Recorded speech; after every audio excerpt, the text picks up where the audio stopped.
Ko'rib turibsizlar akalar, mana M6 ning 3-pozitsiyasi, bu esa 2-pozitsiyasi. Asosan bularda kichik funksiyalarda farq qiladi. Ya'ni oldi kamera, lyukida, undan tashqari tashqi ko'rinishda relinglarda farq qiladi, lekin gabariti, ходовой, motori bir xil hisoblanadi avtomobilni. Hozirgi kunda Haval Navoiyda xabaringlar bor, juda katta aksiyalar ketmoqda. Sizlar Haval Navoiy avtosalonidan Haval M6 ning istalgan pozitsiyasini boshlang'ich eng kamida 15% boshlang'ich to'lov bilan 1 yildan 5 yilgacha xarid qilsanglar bo'ladi, ijara shartnomasi asosida. Undan tashqari, agarda siz boshlang'ich 30% pulim bor, 30% ni qo'yaman desanglar, foizsiz bo'lib berishga ham xarid qilsangiz bo'ladi. Uni muddati ham 1 yildan 4 yilgacha hisoblanadi.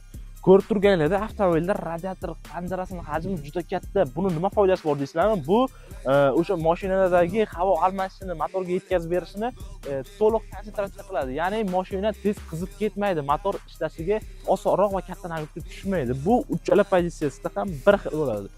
Xabaringlar bor, biz yanvar oyida katta bonusli chegirmalar berayotgandik. Ya'ni bitta avtomobilga 8 ta bonus hadya qilayotgan edik. Hozirgi kunda fevral oyida ham biz buni to'xtatganimiz yo'q. Siz bizdan avtomobilni xarid qiladigan bo'lsangiz, eng kamida 3 ta bonusni qo'lga kiritasiz. Agar chet viloyat, ya'ni boshqa viloyatdan bo'lsangiz, bizda mehmonxona xizmati ham mavjud.